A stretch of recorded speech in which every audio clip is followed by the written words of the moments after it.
नमस्कार सभी को। अभी कुछ दिन पहले ही गौरी शंकर जी महाराज, एक जो कि संत है, वृंदावन के प्रसिद्ध कथावाचक भी है, अभी उनकी कथा मैं कुछ दिन पहले सुन रहा था। तो एक भक्तजन, उनका एक क्वेश्चन था कि जब कोई कहते हैं कि भाई मांस, मीट, चिकन, अंडा कुछ भी खाना नहीं चाहिए, और उनका क्वेश्चन था कि इनमें जान होती है इसलिए इनको खाना नहीं चाहिए। तो ऐसे ही जान तो अन्न में भी होती है, चावल में भी होती है, अनाज में भी होती है, चने में भी होती है। तो जो ग्रो करता है, जो भी मतलब जैसे वृक्ष भी ग्रो करते हैं और वो भी ग्रो करते हैं, उसमें भी जीव होता है, जान होती है। और किसी को जैसे मार के खा रहे हैं, मुर्गे को, बकरे को, कटड़े को, अंडे को, उसमें भी जान है। तो जब सब में जान है तो जो अन्न खा रहा है वो भी उतना ही बड़ा दोषी हुआ, और जो मांस मीट खा रहा है वो भी उतना ही बड़ा दोषी हुआ। तो उसका बेसिकली उसका क्वेश्चन यही था कि क्या फ़र्क हुआ फिर, क्यों कहते हैं कि भाई मांस मीट नहीं खाना चाहिए, तो फिर तो अन्न भी खाना बंद कर दो।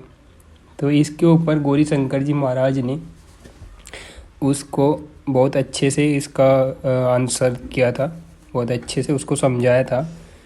बट उस सत्संग को, उस एपिसोड को देखते टाइम मेरे मन में भी कुछ क्वेश्चन आए थे, जिनका उस टाइम पे शायद वहाँ पे कुछ सही से जवाब नहीं था, जो क्वेश्चन मेरे मन में खुद से उठे थे।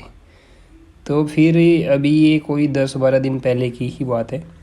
तो मैंने फिर बहुत सारी किताबें पढ़ी, देखा, इधर उधर नेट पे भी देखा, यूट्यूब, गूगल, सब पे सर्च किया, और एक दो बुक जो धार्मिक बुक है मेरे पास, उनका भी मैंने अध्ययन किया कि कहीं कुछ मिले। बुक में तो इसलिए नहीं मिला क्योंकि पुराने टाइम में क्या होता था, जो मांस मीट और निशाचर होते थे वो राक्षस होते थे। हमारे इतिहास में तो उनको राक्षस कहा गया है, दानव कहा गया उनको तो। और जो जैसे संत होते थे, दो ही तरह के लोग होते थे। एक तो जो मांस मीट खाते थे, आदमी को भी जिंदा मार के खा जाते थे, वो राक्षस होते थे। एक संत होते थे, अच्छे प्राणी होते थे, क्षत्रिय होते थे, जो मांस मीट खाते नहीं थे। संत होते थे वो उच्च कैटेगरी में होते थे। तो वहाँ पे तो क्लियर थी बातें। लेकिन आज की डेट में, कलयुग में, सब मिक्स हो रहा है। कुछ लोग अंडे को भी शाकाहारी बोल रहे हैं आजकल। दारू पी के मुर्गा खाती है, उसको भी बोलते हैं अरे हो जाता है नशे में। तो मुर्गा खाने वाले, मांस मीट अंडा खाने वाले, चिकन खाने वाले पार्टियों में, वो भी फिर मंदिरों में जाती है, वो भी अपने आप को संत की तरह ही समझते हैं। और एक्सक्यूज और बहाना ये दिया जाता है कि भाई ऐसे तो गेहूँ, चावल, जौ, चना, इन सब में सबका पेड़ा, सबका जो पौधा है वो तो ग्रो करता है, सब में जान होती है। तो वो लोग भी जो उनको खा रहे हैं वो भी मांसाहारी है। तो इतिहास की किताबों में तो इसका कुछ आंसर सटीक मिला नहीं। बट फिर जैसे इधर उधर सर्च करने से और कुछ अपने बुद्धि विवेक से, इंटरनल चीज़ों को सोचने से, भगवान की बहुत सारे संतों की बातें सुनने पे, प्रेमानंद जी महाराज की बातें सुनी, गौरी शंकर जी महाराज की बातें सुनी, तो उनसे ही मेरे अंदर एक, मतलब मेरी खुद की एक सोच है कि ऐसा होता है। तो वो इस प्रकार है कि जैसे कहते हैं कि भाई ऊपर वाला अगर चाहे तो क्या नहीं कर सकता। अभी गौरी शंकर जी महाराज की कथा में ही एक बंदा था मेरठ का, वो अड़ गया था कि भाई आप तो बोलते हो कि इन आँखों से भगवान को देखा जा सकता है, लेकिन आँखों से तो भगवान को देखा ही नहीं जा सकता। फिर गौरी शंकर जी महाराज ने उसे समझाया कि वो ईश्वर है, वो तीनों लोकों के स्वामी हैं। वो अगर चाहे कि तुमको इन्हीं आँखों से मुझे देखना है, तो वो वही आँखें, वो तुम इन्हीं आँखों से उनको देख सकते हो। वो अगर चाहे तो वो क्या नहीं कर सकते। वो तीनों लोकों के स्वामी है। उसने जब तुमको बना दिया, तुम्हारी आँखें बना दी, दिमाग बना दिया, जिस दिमाग की इतनी कैपेसिटी है, तो कहीं तक भी उसको डेवलप कर कुछ भी चीज़ बना सकते हो। ह्यूमन बीइंग इतना डेवलप हुआ है, तो जिस ईश्वर ने तुम इंसान को बनाया और इंसान ने इतनी सारी चीज़ें बनाई, तो जो इस सृष्टि में सबसे अच्छी रचना भगवान की, ईश्वर की, मनुष्य है। जब वो मनुष्य को बना सकता है तो वो क्या नहीं कर सकता। ठीक है, तो यहाँ पे यही चीज़ है कि ईश्वर अगर चाहे तो सब कुछ कर सकता है। तो जैसे कि गौरी शंकर जी महाराज ने भी वहाँ पे समझाया था कि कुछ सिस्टम होते हैं इस दुनिया में, हर एक चीज़ एक सिस्टम के हिसाब से चलती है। और कानून जैसे एक हर एक कंट्री का कानून होता है, हमारा भी कॉन्स्टिट्यूशन है, कानून है, ये चीज़ अलग है। लेकिन उसके ऊपर भी कुछ है, जैसे धर्म है, धर्म एक कानून की तरह ही है। जैसे कोई बच्चा पैदा होता है, उसकी माँ होती है, पापा होती है, बहन होती है, भाई होते हैं, चाचा ताऊ, ये सब मतलब ये सब एक दायरे में बटा हुआ है। मतलब एक रूल है, एक सिस्टम बना हुआ है कि हाँ ये पापा है, ये माँ है, ये बहन है, इनके साथ ऐसा व्यवहार करना है, भाई है, इसके साथ ऐसा व्यवहार करना है। तो हर एक चीज़ उस ईश्वर ने सिस्टम से बांटी हुई है। इसका कहीं कोई प्रमाण नहीं है कि किसने तुम्हें बताया कि हाँ ये मेरी बहन है, किसने तुम्हें बताया कि हाँ ये मेरे पापा है। ये जब से सृष्टि है तब से चला रहा है ये सिस्टम। ये रूल रेगुलेशन ऊपर वाले के बनाए हुए हैं, ना कि किसी इंसान के। ये एक बात हुई। दूसरी बात ये कि अगर वो ईश्वर चाहे तो क्या नहीं हो सकता, सब कुछ हो सकता है।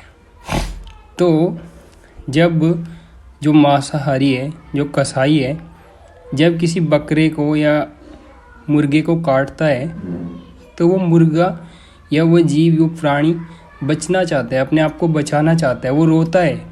कभी किसी कसाई की दुकान पे जाना, देखना, मैंने 15-20 दिन में ऑब्जर्व की है चीज़ें कि भाई डिफरेंस क्या है। जैसे अभी फसल कटने का टाइम भी आ रहा है, तो सब लोगों को पता है जो गांव देहात से जुड़े हुए हैं, चूड़ा अभी जिसको बोलते हैं गेहूँ, उसकी धान की फसल कट रही है। तो मैंने वो चीज़ भी देखी। तुम किसान के खेत में जाओ धान की फसल में, और फिर एक साइड कसाई की दुकान पे जाओ, तो डिफरेंस, वो जो भाई जो वो कथा में पूछ रहा था कि क्या फ़र्क है, वो फ़र्क महसूस होगा। फ़र्क क्या है, इसके बाद आगे की चीज़ों पे आऊँगा। पहले ये चीज़ों का फ़र्क देखो। आप किसान के खेत में जाओ और कसाई की दुकान पे जाओ, तो फ़र्क बिल्कुल साफ़ है, क्लियर है। देखो, जब आप कसाई की दुकान पे जाते हो तो जब किसी मुर्गे की गर्दन में कट लगा के उसे छोड़ दिया जाता है तो वो तड़पता है, वो बचना चाहते हैं। वो मतलब कैसे क्रूर होते हैं वो कसाई कि एक कट लगा दे, जब तक उसकी खून की एक एक बूंदे वो तड़प तड़प के ना मर गया तब तक उसको काटते नहीं, और फिर उसको हलाल करते हैं। खून भी निकलता है, वहाँ बदबू भी आती है। तो मार दिया एक जीव जीता जागता है, जो बचना चाहता है, जो चाहता है, जीना चाहता है, बचना चाहता है। उसका भी शायद इंटरनली परिवार होगा जो तुमको नहीं दिख रहा है। ठीक है, तो ये फ़र्क है। वहीं एक दूसरी तरफ किसान की खेत में जाओ, वहाँ पे ऐसा कुछ नहीं है कि कोई किसान से बचना चाह रहा है या किसान ने कुछ हत्या की। वहाँ सब हंसी खुशी का माहौल होता है। कोई फसल किसान से दूर नहीं भागना चाहती, वो ऐसा नहीं है कि बचना चाहती है। रही बात ये कि कुछ लोग अभी कहेंगे कि नहीं वो तो जीव है, उसमें भी हाँ जीव है। अगर ये आँखें, ये दिल, ये शरीर सब ईश्वर का दिया हुआ है। अगर ईश्वर, वो भगवान, वो चाहते कि हाँ ये फसल भी हमें तड़पती हुई दिखे, ये भी रोते हुए दिखे, इनके अंदर भी खून आए, तो उसने वो आँखें हमें दी होती ना। वो ईश्वर नहीं चाहते हैं, क्योंकि उन्होंने एक सिस्टम बनाया। मैंने पहले भी ये बताया, एक सिस्टम है।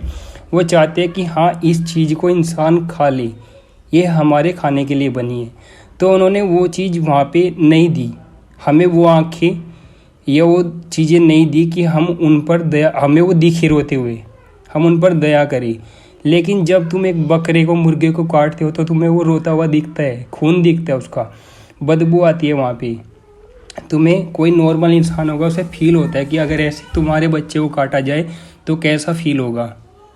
लेकिन किसान के खेत में ऐसा कुछ नहीं होता, ना बदबू आती, ना तुम्हें वो चीज़ दिखती, ना वहाँ कोई खून खराबा होता।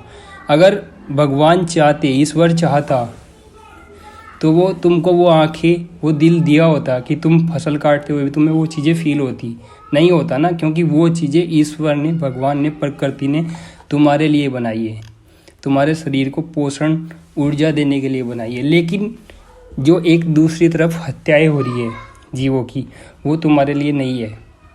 ये एक चीज़ समझने की है। दूसरा डिफरेंस ये जो कि गौरी शंकर जी महाराज ने भी, स्वामी जी ने भी बहुत अच्छे से समझाया है।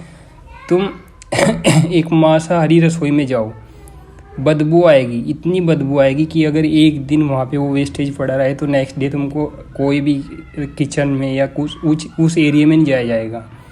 और एक तरफ शाकाहारी रसोई में जाओ तो जितनी भी सब्जियाँ होगी, अनाज होगा, वहाँ पे 1 महीना 2 महीना साल भर तुम उस किचन में घुसते रहो तब भी स्मेल नहीं आएगी।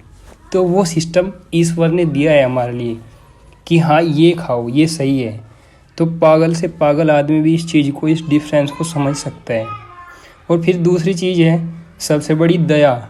जिस इंसान के अंदर जब मन से तुम्हें कोई चीज़ करते हुए दिख रही है कि हाँ भाई ये जीव तड़फ रहा है, फील हो रहा है अंदर से, तो वो छोड़ देना चाहिए वहाँ पे उसको।